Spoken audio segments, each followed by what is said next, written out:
और इस वक्त बड़ी खबर जिला गुंटूर से आ रही, जहां के एक देही इलाके में किसान ने खुदकुशी की है। पी कोटेश्वर राव की मौत के बाद हंगामा भी हुआ। पुलिस से झड़प के बाद किसान ने कीड़े मार दवा खाकर खुदकुशी कर ली है। किसान ने अपने खेत में पुलिस गाड़ियों की पार्किंग की मुखालिफत की थी। किसान पी कोटेश्वर राव के खेत में पुलिस ने गाड़ियां पार्क करनी शुरू की थी।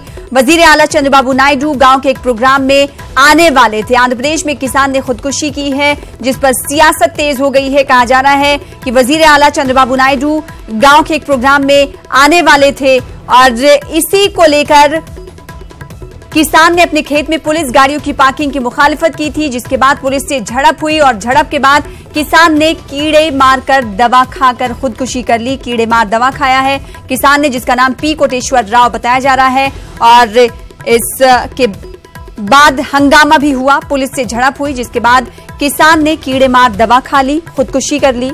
जिला गुंटूर का ये पूरा वाकया है। जिला गुंटूर के एक देही इलाके में किसान ने खुदकुशी की है।